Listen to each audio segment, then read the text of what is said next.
Ladies and gentlemen, sports fans of all ages, it's our pleasure to present to you the newest name in Delaware sports and sports around the world, who has had absolutely no success in the real world, so he's dedicated his life to talking sports.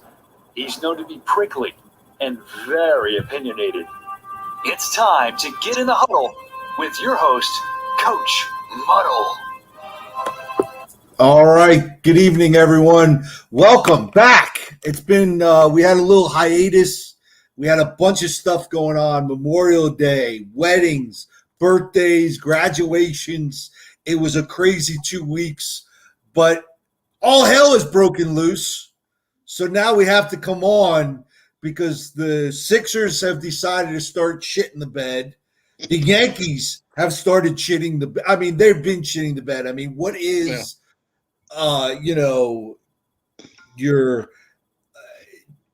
when you look at insanity, just look at the Yankees, because that's exactly what they are right now. Yeah, I mean, Coach, you go with starting with the Sixers just because it's the most recent. Let's start with thing. the Sixers. Yeah, and we'll go with the other. Let's go. I mean, I want to start with the rest, but I won't. Because I hate to be that guy that blames on the officials. The Sixers let go a huge opportunity last night. The Hawks didn't play a good game, and the Sixers came out with what I would call as a lackluster effort. I understand Embiid's hurt, but you could see his body language down the stretch. He just wasn't in it. And then if he's too hurt, then take him out. You give him the last play of the game. He misses the layup. He misses a layup. But everything was short, man. Everything was just short. Yeah, he didn't have his legs, and I think it was like 1 of 12 or 0 of 12 to start the half. He had the worst shooting half since like Michael Jordan in 1997, which you're surprised when you hear it's Michael Jordan that he tied or broke, But look, they are relying on Embiid a lot. But still, somebody needs to step up. And look, I like Ben Simmons, but man, not hitting the free throws too. Like, it's just starting to become now. It's an issue. It really is an issue. Right, but here's my question to you. You're, one score from tying the game. Ben Simmons isn't even on the floor at the end of the game. Yeah. I mean, what does that tell you? That speaks volume. Yeah. And you'd rather go with an injured guy who can't even, he was hitting air ball after air ball, and that lasts like 3 minutes of the game. Ben Simmons just nowhere to be found. Yeah, well, they're afraid too, and they basically, you can tell they're worried that essentially they're going to foul him and do the hack a Ben, like they call hack a Shaq, and now they're doing hack a Ben. And I hate to say it, but when he goes to the free throw line, I'm almost like, all right, just hit 1 of 2. That's how bad it's gotten. He's been horrendous. And look, he does a lot of other things. I'm not one of the Ben Simmons haters. I think he's good as a piece on your team. I question whether you can call him your number 2 guy on the team, because he's not a number 2 scorer. Now, look, he's a great defender and a great piece, like I said, but he's obviously not your number 2 option on offense. The guy's scared to shoot the ball unless he's 2 foot from the hoop, he's scared to shoot the ball. So, and you can see it, man. Sometimes he's got that ball, Coach, like it's a hot potato, and he wants to just, get rid of it. So, but look, the Sixers, I think, Coach, they have a great opportunity in front of them. The Lakers are out. Nets, Kyrie Irving, and James Harden are hurt. So that could clear a path for you to get to the finals. And you need to win a game like last night. Look, they still may very well win the series, and I think they will.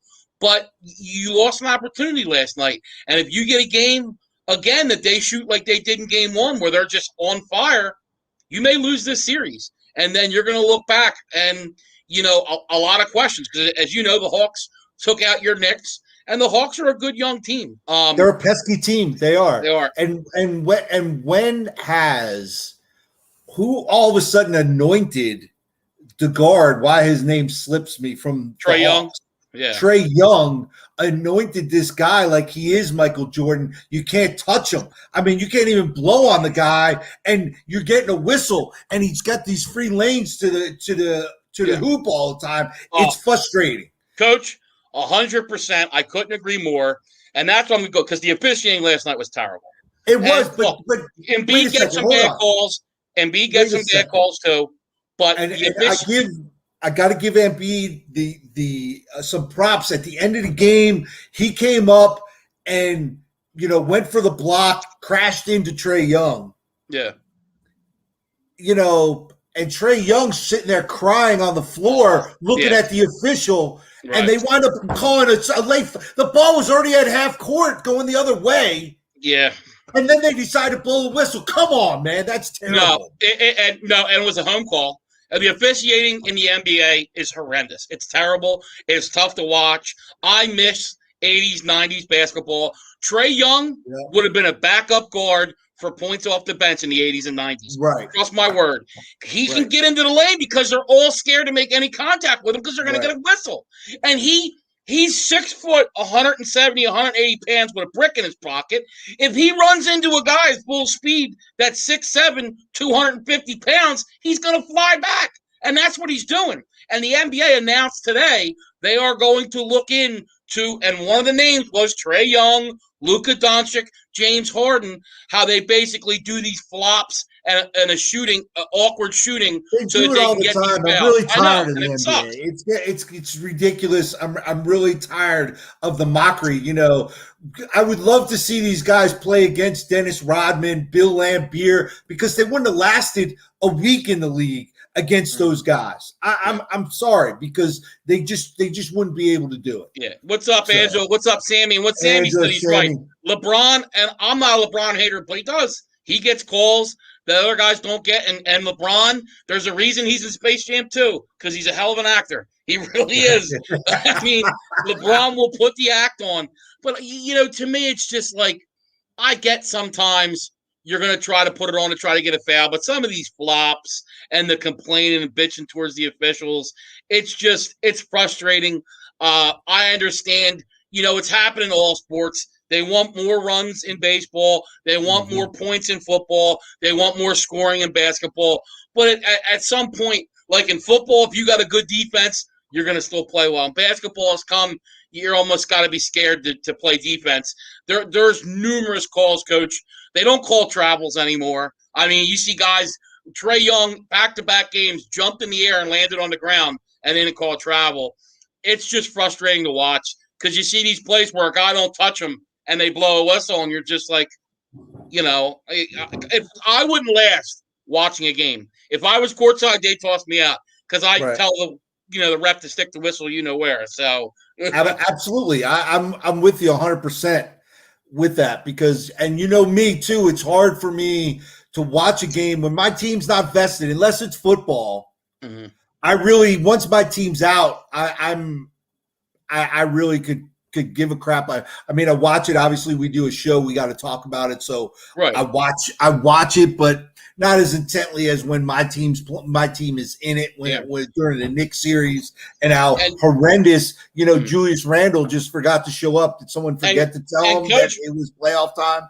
I think the Knicks have a conundrum in that sense because Derrick Rose, who had a big, he actually got an MVP vote, which just shows you how bad these guys were voting MVP, shouldn't have votes. It should be up to the players or whatever. These sports writers, don't get me wrong, Derrick Rose had a nice year. But the fact that somebody voted him for MVP just shows you how stupid some of these guys are.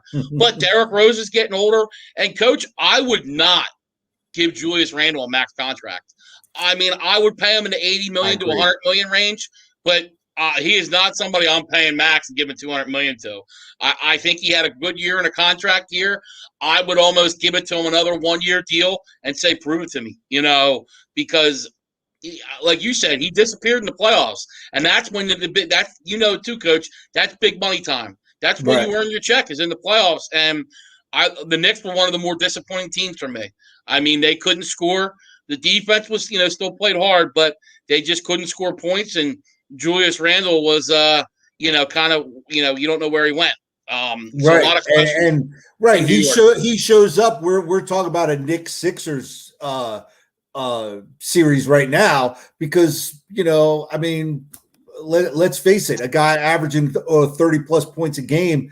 I mean, I don't even think he was averaging over 18 points during the Yeah. playoffs. Yeah, he really So struggled. He really struggled shooting too. And look, the Hawks too. They are very talented offensively. Trae Young, got it going, and that's one thing. It's tough too because Thibodeau and that Knicks identity was on the defensive side of the ball, and it's tough. You get discouraged because it's true, like you said earlier with Trae Young. I mean, it's not he can be defended. It's just you're afraid. Imagine Trae Young, coach, playing against the '90s Knicks. right. He'd have went down the middle of that lane, and Charles Charles Oakley Oakley would have broke him in would have on his half. ass. Yep. Right. And Yeah. then Would have broke him he in would. half, man. I Come mean, on. he just gets down the middle of the lane so easy, and it frustrates the hell out of me because it's not basketball. Like you're not allowing these guys to do anything. You can't touch an offensive player anymore. The hand check. I mean, it's just ridiculous. Any type of contact, it's tough to watch. It really is, and the NBA knows it, and they need to address it going into next year because it's frustrating to watch and all these whistles and let them play. I mean, that's one thing I did like about the Nets Bucks. Durant was whining and all, but they let the Nets Bucks play a little bit last game, and Durant was trying his tricks to get fouls, and the refs weren't calling it, and he was getting pissed, and I enjoy it. And that's going to be another interesting thing. And it shows you how things can change on a dime, Coach. The Bucks were down 2-0 and looked dead, and here they are now 2-2. Yeah. You have some injuries, and they're actually favored in the series. Right. Big anything can happen with that. I really think in a series though, the first two games, unless you're the road team and you steal one from home at a home, okay now, but just because the home team's up 2-0, I don't, because then all of a sudden, now game 3, that's where you keep the eye on. Yeah. It's kind of that must win for the home team. Right. And obviously the road team trying to come in there and go up 3-0 and close this thing out early. I agree. To me, it really gets to game 5. If, the home teams win their games and it, goes that way, like I agree with you. Until, you get a win on the road, that's when the series starts. And a lot of times it's that big, and that's why you want home court advantage, because you get that big game 5 advantage that if you're 2-2 to where you go up 3-2 and then they got to beat you twice in a row, with game 7 being in your house. And it's a tough thing to do. I mean, anywhere. It's a very tough thing to do. And that's the one advantage the Sixers will have in this round and in the Eastern Conference Finals if they can make it. But in the finals, it's only against if it were the Clippers. The Jazz and the Suns have a better record than the Sixers, so they would have the advantage. And look, I'm telling you now, I think the best team in basketball right now is the Phoenix Suns. I really do. Oh, yeah, they look good. They look good. I have the Suns personally. I bet them to make it to the finals at 6-1. They look like the best team in basketball, in my opinion, right now. If I had to pick one team, they smoked the Nuggets. They really did. And Chris Paul is just a game manager. Really, has those kids playing well. They have a lot of good players. Booker is the most underrated player in the NBA. Jay Crowder can ball. You got, obviously, Anton underneath to defend. They have a really good, dangerous team. I love Cameron Payne coming off the bench, the backup point guard for Chris Paul. Mikal Bridges, Villanova product, who the Sixers, of course. We have so many guys, the Sixers, that we got to watch, and it's like he could have been on our team. We had him and traded him. And the guy we traded for is not on the team no more and stinks. And then we got to watch Jason Tatum too. You put a guy like Bridges and Tatum onto the Sixers team, they win the championship last year. And it's just that's one thing that's very frustrating. But the Suns look tough, and I really think they're going to be the hardest out right now. I would call them my favorite to win it all. Oh, I agree. I right now I would have to give the Suns the nod right now. Absolutely. Yeah. I mean, you can't forget about the Clippers, Coach, but I just think the Suns have more chemistry. It'll be in Phoenix, obviously. They have home court. And let's see what happens with the Jazz and the Clippers. But that's going to be a hard-fought series, Coach, and then you're going to go play a very rested Suns team. So I think Suns will probably take game one just because they're going to have the fresh legs. Right. Yeah, I agree with that. Now, on a side note for everyone, I just want to throw this out there. What was Ford thinking making an electric Mustang? It looks horrible. You couldn't have come up with a different name than Mustang because you just totally ruined the whole Mustang thing with a electric car. I mean, you have to start a segment, random thoughts from Coach. That was completely random. In the middle of a sports show, he's talking about the electric Mustang. It was only played like 62 times during the game last night. So, I mean, it's I stuck didn't even in my notice head. it. I don't And pay attention to commercials. I'm just like, well, look, when you have a broken leg and you're on the couch, you watch a lot of TV, you see a lot of commercials. So I'm on the IR now too, man. I'm on the IR now too. So was I right? Was I right? Fasciitis. That's what they think. Yeah. Thank you, Dr. Coach. That PhD. Dr. Muffle, like they say. That's Stiz's big thing, Coach Muffle. Yeah, they don't know. It could be that. It could be a compressed nerve. They said, and then there's there's carpal tunnel syndrome.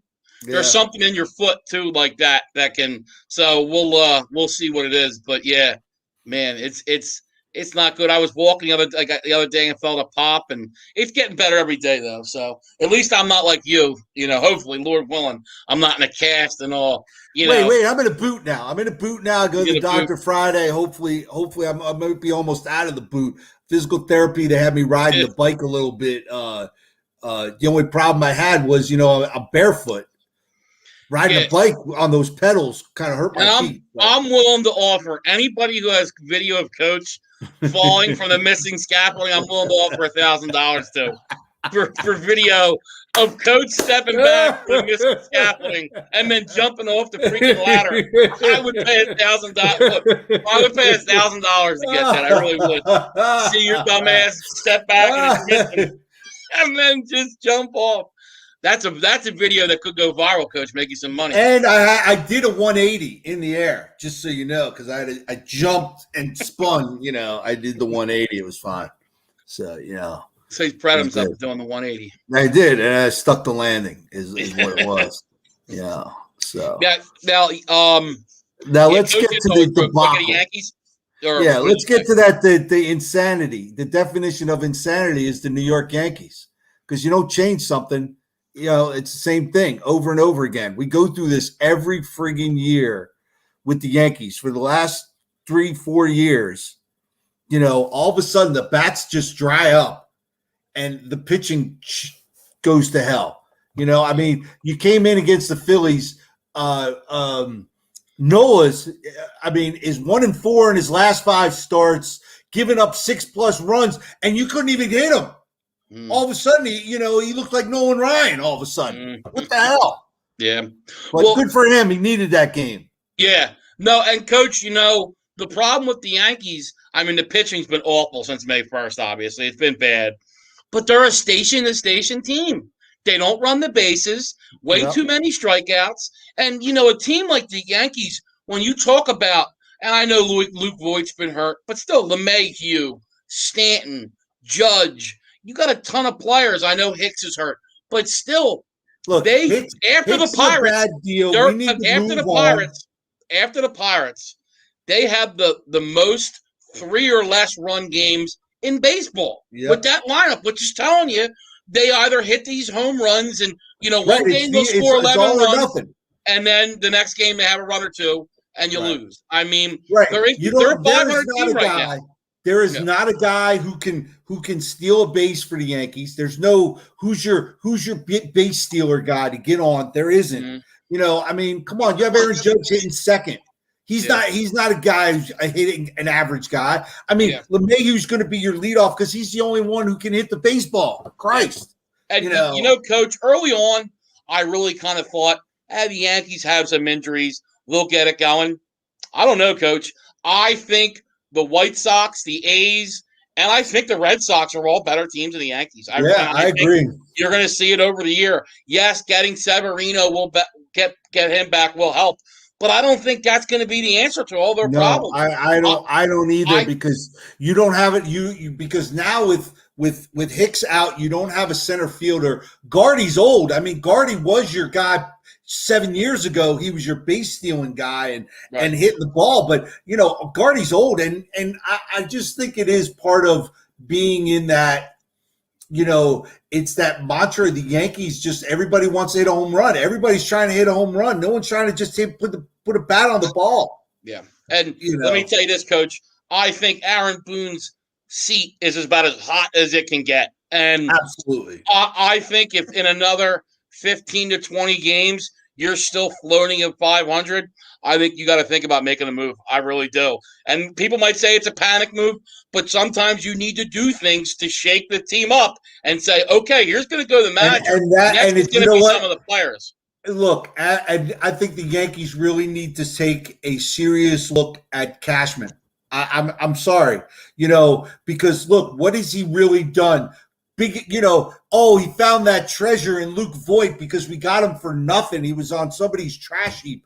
But come on, I mean, look, Mike Ford. Was it Ford? Who was the first baseman before him that he was so high on? Shit the bed. Isn't even in the league anymore. Yeah. I mean, the other guy, we're Bruce, still paying, Bruce. I think. Jay brought Jay Bruce in too, didn't they? They brought Jay Bruce in, and he was doing crappy. He had to retire because he didn't want to get cut. Yeah, I mean, come on, it's just you've made some big mistakes. I think your tenure has run its course. I think it's time for some new blood in the front office of the Yankees, and it's time for a legitimate rebuild. Let's bring in some young guys. Let's get a center fielder that can lead off, steal some bases, and hit for some average. They're spending so much money already, Coach. And I know. Look with Boone too. They had a game against the Red Sox, and first of all, it's a big game. It's the Red Sox. Right. When the Yankees and Red Sunday Sox night ESPN. I mean, exactly. Sunday night ESPN. To me, the best rivalry in sports, Yankees Red Sox. I know it's one size, but definitely, and it's definitely top three. Rivalries in sports, and it's a 3-2 count, first and third, and it was an obvious ball. Boone needs to go out there and go nuts, because sometimes you just got to show it from you that you care and fight for your players. And then how it works, Coach.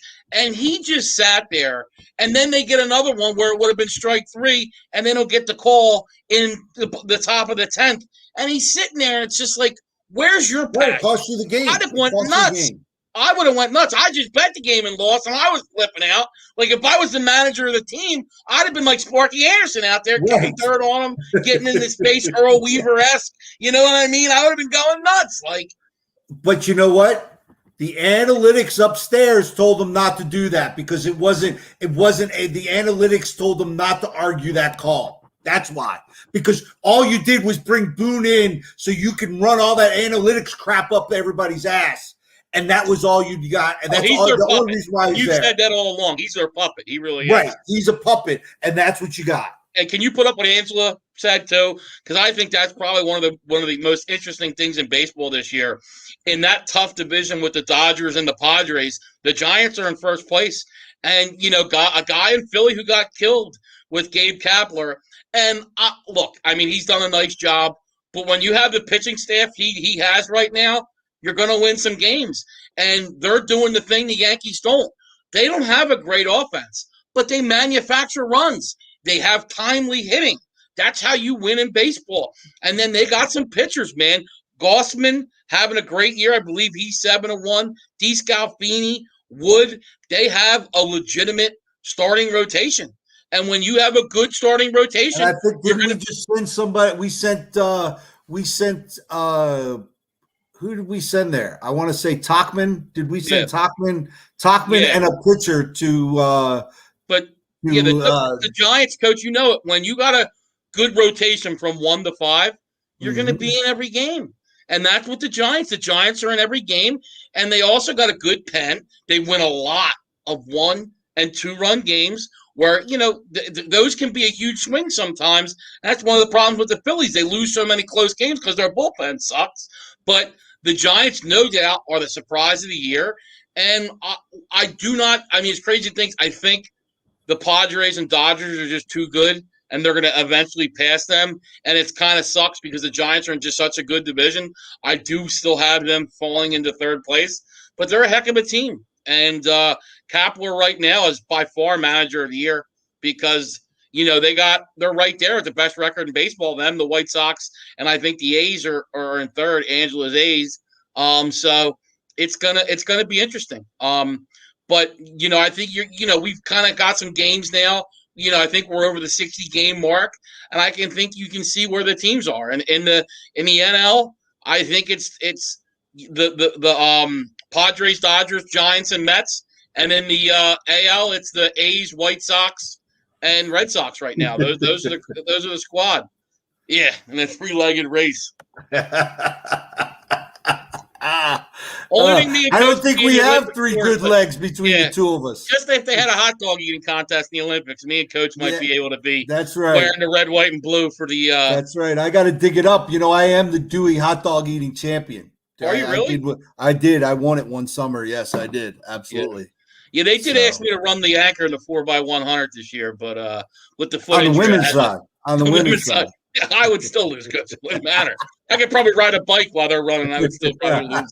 You could have drove a car. You still wouldn't get it. Yeah, probably. Yeah, probably wouldn't go good. But yeah, excited for that. That's coming up, in the end of July, Coach, the Olympics? Yeah, the Olympics coming up, I think, mid-July, I think. Yeah, I think July 23rd.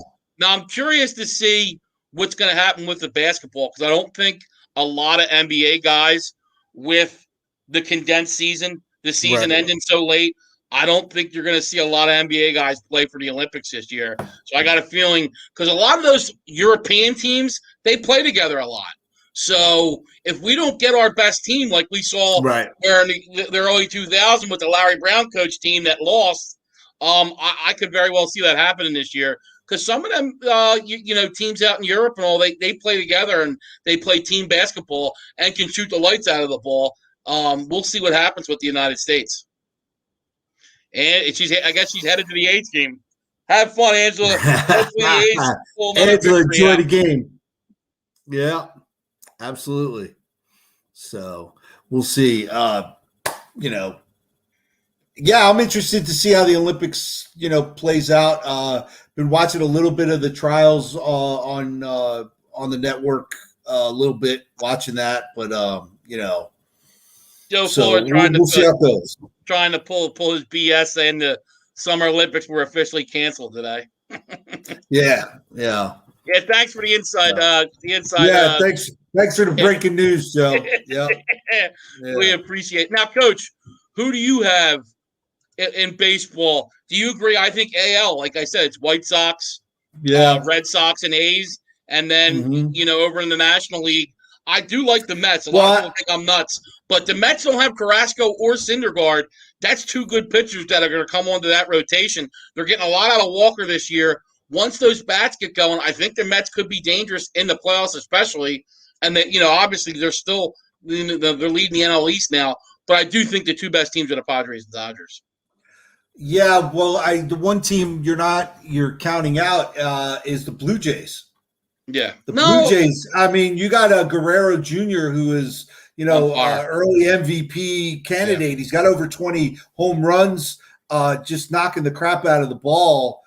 So, I mean, the Blue Jays are going to sneak up. I don't know they're sneaking up on anybody, but I still think, the Yankees, you got a long haul. I mean, you've got Boston, you've got Toronto, and you've got the Rays, somebody's alternate team, all in front of you. I mean, and you got the Baltimore nipping at your heels. I mean, they're coming out at you. So, I mean, you better change something quick. Yeah, no. The Jays, I love the lineup, and Guerrero is a stud. I don't love the pitching. Their ace is Rue, obviously, and I think he's got like a 3.3 ERA. But man, you saw it this weekend. Mm-hmm. They scored like 18 runs and 13 runs. They can hit the ball. Guerrero is just on fire. And yeah, no, he is because of Trout's injury, he is, the front runner right now for the MVP. Absolutely. Absolutely. So You still got the barcode on your hat there, Coach? the barcode, do I? Yeah. I know. Whatever. He's not. Look, it's a rental. It's a rental. I have to give this back after I the would, show. It's a rental. honestly, he might be right about that. Coach is known to be very cheap. He's a fair weather fan too. He's a fan of the Giants until they're 2-6. Yep. And then I get my alternate team, and then I'll get my alternate team and start, root for my alternate teams. And this is another thing. We'll get into a little football here because I think look. I actually like Pro Football Focus. I do look at some of their rankings. Yes. They had the Eagles' offensive line of 17th in the NFL. That is the dumbest thing I've ever heard. Now, I understand they had some injuries, but we're basing on what their starting lineup's going to be. And, they're going to be putting Dickerson in there at left guard. So you got a great right. They got a Pro Bowl right side of the line with Kelsey, Brooks, and Lane Johnson. I love Dickerson. And then I think Dillard's going to be the backup. I think Jordan Mailata is going to be the starting left tackle, the rugby guy who is a beast. And I think the Eagles line will be top 5 next year. And I'm excited to see what the Eagles can do. I think everybody's doubting them. Vegas is doubting them. I think they're over under 6.5 wins. Look, I'm not saying they're going to, make a playoff run, but I think this is a team that can compete for the NFC East and can win in a really good year. I think they can win 10 games. But I really see it more realistic of 8 or 9 wins. But the Eagles are not going to be this horrendous football team. I mean, I'm a Colin Cowherd guy. He has them as a bottom 5 team, and I just don't see it. No, I just think the NFC East is going to be just like it was this year. Better, though. But better. Like, it's not going to be under 500 winning the division. I think it's 10 wins get you there, and everybody's going to be right there. And they're going to beat up on each other. Yes, they're going to beat the crap out of each other. I think you got 4. Yeah, it's not 4 great teams, but I think you have 4 teams that can play with a lot of teams in the NFL.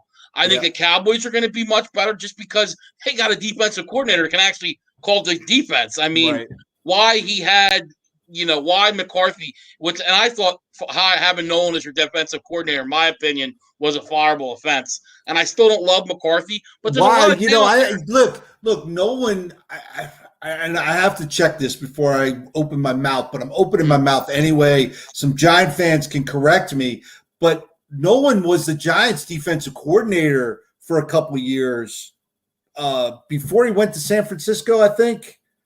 But he was there a couple of years. The Giants weren't that bad defensively. Yeah, I'm not saying they were.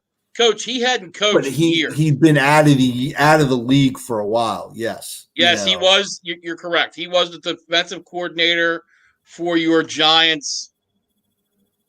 Wow, 1993 to 96. Oh, wow. That back then. Okay. Yeah, but he was essentially the last time he coordinated was 2012 to 14 in Atlanta. And I remember they had a pretty bad defense at that point. After that, he was just a linebackers coach for the Chargers and then the Saints. And then you bring him back to be a coordinator. And it was because Nolan gave McCarthy his shot with the Niners when Nolan was there before he went to the Packers, obviously. And they hired him because he had a nice run as offensive coordinator for the Niners. But, and I understand a lot of the coaching is relationships and that, but it was a bad hire. And to me, I'm surprised because Jerry Jones, is a short lease. I thought he may fire him for that mistake, and he didn't. But the pressure's on this year. McCarthy, it's playoffs or bust with Dallas, 100%. And it might be playoffs and win a playoff game too. It may very well be. I mean, Jerry's showing a lot of money after that offense. I think he's going to want to see results this year. I agree with that. I read an article today CBS Sports put out about the young guns of the NFC East, up and coming, and they had Barkley, they had Miles Sanders, CeeDee Lamb, and McLaren for Washington as the guys from each team and I think CeeDee Lamb but I think it's not CeeDee Lamb. I think it's the other guy. Amari Why am I? Cooper? No, the other one. It's three Oh, receivers.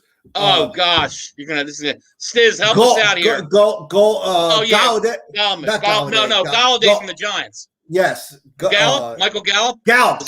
There you Gallup. go. Michael Gallup. Thank you. Okay. Thank you. I think he is the guy because he's big physical guy and has the speed. And I wouldn't be Lamb's surprised. Be the number one guy. I think Lamb's going to be the number I one think guy. I wouldn't be surprised if you see the Cowboys try to dump Amari Cooper, especially if things go south early. Who's going to take that contract on, though? That's going to be the problem.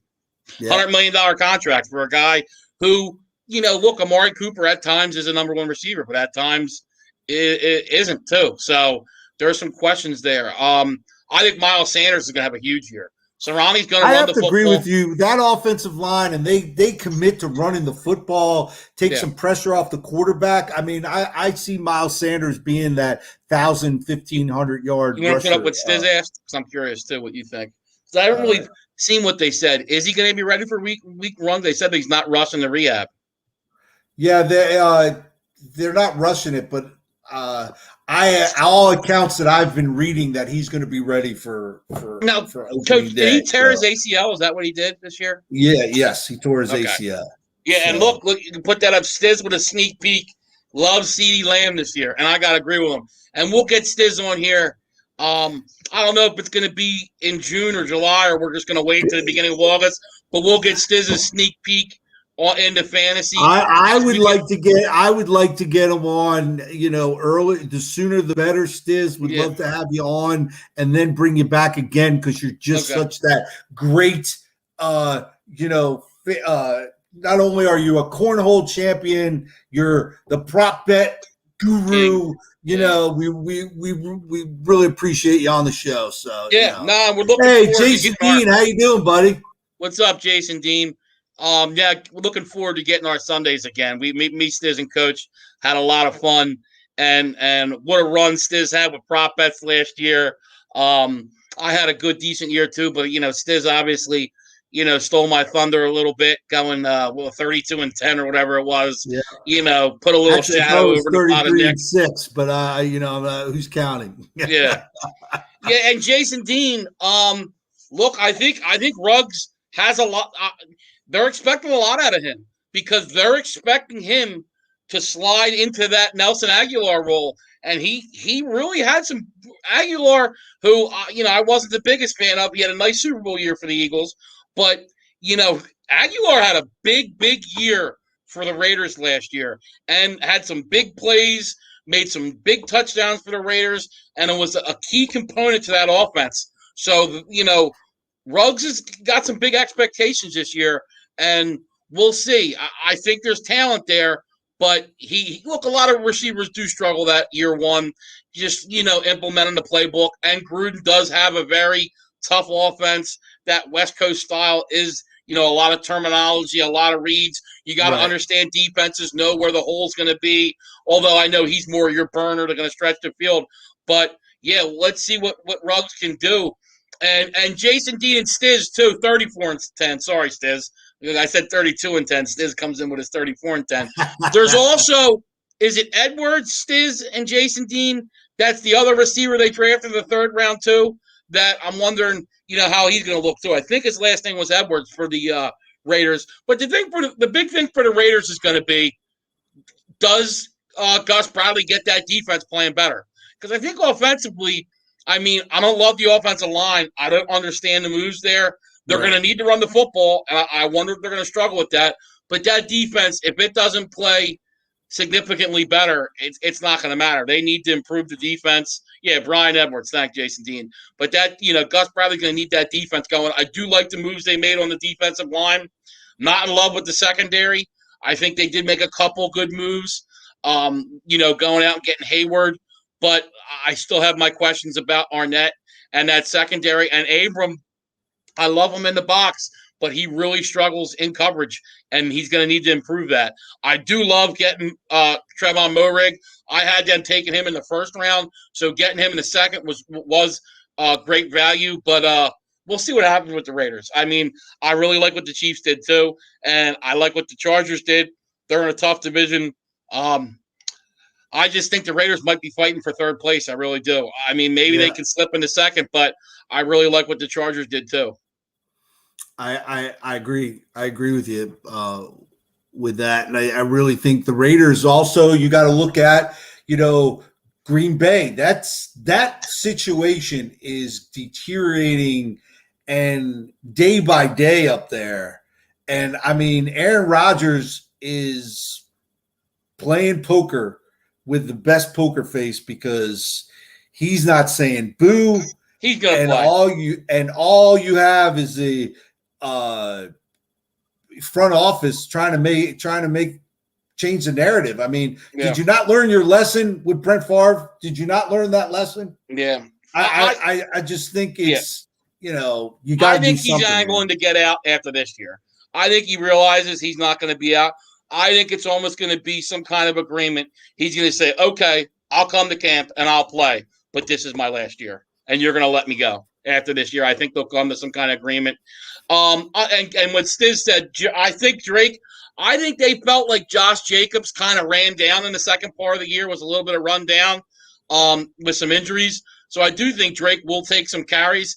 But, to me, I don't hate that addition, but I would have rather that money go to a lineman or defense. That's my thing. I like Jacobs. You can draft a third or a fourth round running back to try to plug in and be a backup. Right. I agree with that. There's no need to pay Drake that kind of money. There's plenty of guys out there you could have got. There was better holes that could have been filled, in my opinion, with the Raiders. So that was my only issue with it. Like I said, the one thing I'm interested to see, Jason Dean, is you look at the Knights right now, the Vegas Knights. I mean, that stadium is popping, really popping. And I'm curious to see how it's going to be for the Raiders. Because, I think you're going to have a home field advantage. But I also think, as I know, like with the Eagles, I think there's going to be 15,000, 20,000 Philly fans in there. When New York plays them next year, there's going to be 15,000 to 20,000 New Yorkers that are going to come into. And I just wonder what that home field's going to be for the Raiders. I hope it's that same. It's never going to be like it was in Oakland. That's not happening. But, if they can have that home field advantage, that could be big for the Raiders too. I'm really curious to see how that's going to play out because hockey's a different sport. Teams don't travel for hockey. Football, they travel. And, like I said, these big teams that travel well, like the Eagles, it's going to be crazy in Vegas because there will be, I guarantee you, 15,000 to 20,000 Eagles fans there to cheer for the Eagles. And I wonder, are they going to build the A's a stadium next to it? I agree. I think that's very possible. The A's, and I'm sorry I should have brought this up, Angela. You're not here, right. But they put out a statement when the A's are on the road. Yeah, I think that's pretty crappy, right. And that they're basically going to leave in town. So yeah, and Jason Dean, that's all they need. They just need that defense to be top 15, and it'll be a big difference but see, that's what I'm worried about offensively. I think they may dip offensively because of the offense. I think they're just expecting that offense is going to be just like it was last year, and I question whether that line's going to play as good when you let go of a couple Pro Bowlers. And then, Coach, back to look, you can see it now. Vegas works with the Knights. Mm-hmm. I think it's going to work for the Raiders, obviously. So, and Oakland, it's like, why did you leave to let the Raiders leave? You let the Warriors leave, too. People forget the Warriors were in Oakland. They let them leave, and now you might lose the A's. Like, the team brings all kinds of money into the city. Like, because I don't know how it is out there, but like in Philadelphia, all the parking at the stadium goes to the city. So at $40 a car, how many cars for 81 games? That's a lot of money. It's a lot of revenue. Then, the state income tax in California is like freaking 15%. So any player that plays in California with that huge check they're getting is giving money to California too. So I just don't understand, look, I know they're asking for some public money, but it's like you've lost the Raiders, who were beloved in Oakland. You've lost the Warriors, who might have not been beloved. I don't live in Oakland. But now you're going to lose the A's too? I mean, come on, that mayor, like, he might want to get some security detail because, man, like, It makes no sense to me. You're right. I mean, the Raiders fans deserve better. It's a great fan base. And it'd be a shame to see them lose the A's as well. Absolutely. Absolutely. You hate to see a city get crapped on like that, So look, Baltimore went through it, Cleveland went through it, and so And I want to put what Stiz just set up let's see. about Herbert. How couldn't you think it? I mean, I love the offense. I think and last year too. I don't know that he'll put up the stats as much this year because last year, they were getting behind so much and they were playing with leads too. They were blowing leads, but I think they're going to run the ball a little bit more this year, try to be more balanced. And that offensive line's better. And look, Staley, I love. That's the Rams defensive coordinator. He's not going to leave that defense out to dry as much. That's why I do think he'll run the football a little bit more to keep that defense off the field. But they improved their line. I think he's going to have a very efficient, good year. I really do. I think Herbert is a top – I don't know if I want to call him top 5, but he's top 7 or 8, no doubt. I mean, he's going to be a stud. And I think the Dolphins will always regret the day they drafted Tua over him. Absolutely. And so we'll see. And I'm mad that the guy stayed in school another year, because had he come out, I think we would be talking about him being the Giants quarterback, because I know Gettleman was way high on him. He talked about him quite a bit instead of Barkley. I think when Herbert decided to stay in, the Giants went with a bad choice, but it is what it is. Yeah, and Herbert, man, he's big. He's got pocket presence. He takes some shots, too. And that's one thing I like, because there's quarterbacks out there that when they get the pressure – I mean, look, all quarterbacks' kryptonite is pressure, including Tom Brady. You look at Tom Brady, especially now in his older years, he doesn't do well against pressure. But, man, that quarterback that can hang in there and take a shot and doesn't get happy feet, where sometimes when you're getting pressure, coach, there's phantom pressure, that you get the happy feet. You know what I mean? Absolutely. And he does not get that. And, yes, Des, you're right. He is mobile. Jason Dean, I don't agree with you on that. I don't think the Chargers are going to be 5-12. I think the Raiders and Chargers are going to be battling for the second spot. I do. I think the Broncos, I don't love the quarterback situation. I do think that defense is good, but I question about, Bridgewater. To me, when you have two quarterbacks, I love it how they say, unless it's like the Eagles where you had Wentz and Foles, but sometimes when you have two quarterbacks, you don't have a quarterback. Right. And that's right. Because usually what happens is you got two fractions of the team. One that want this guy and one that want this guy. And it divides the team. And then you might have coaches that want this guy and coaches that want that guy. And it's not good. I think that's a position where you need a clear leader who is your guy. And it's not bad to have a good backup. But you want it, your quarterback, that's your guy. He's going in there. That's his huddle. That's his offense. That's his team. That's just how I feel.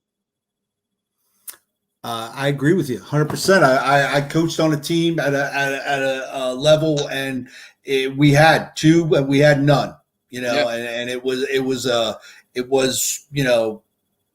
quite a few times almost came to fisticuffs in a meeting room, so I know how that is. Anyway, so man, we just fly up on it. Yeah, and my cousin's right too. Don McNabb was king of happy feet. He was. And then he'd be thrown at people's feet. That was, although I love McNabb. I feel bad. McNabb was great, and he just fell off a cliff quickly. Like that's why Andy traded him to Washington, because Andy knew. And he went to Washington, man, and it went downhill quick. I mean, he really I think Donovan too. I think he was eating too much chunky soup.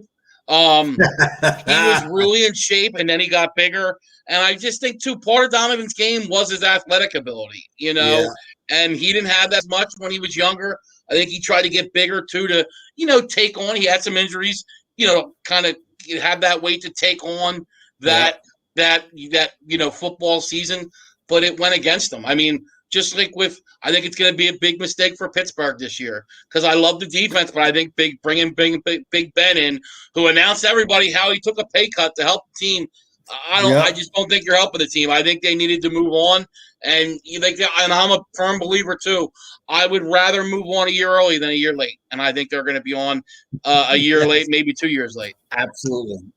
Absolutely, man. What are you laughing at? I wish I could have froze that picture because it froze for a second, and it looks like your tongue is out. It's like this. It froze. It was hilarious. I had a big ice cream cake in front of me or something. Absolutely. So all right, everyone. Hopefully Nevada Nick and our schedules we'll come back in a normal Monday next week. We'll see how it all works out. We'll let you know. I know I'm pretty bad at letting you know, but I'll try and let you know. So appreciate everyone checking us out. Make sure you share it with your friends. Tell your friends. We appreciate it. Go over to YouTube, like the page, ring the bell, do all that stuff. And I encourage your friends to join our Facebook group page, whatever it is. And we'll see everybody next week. Thanks, guys. Peace out. Peace out, Girl Scout.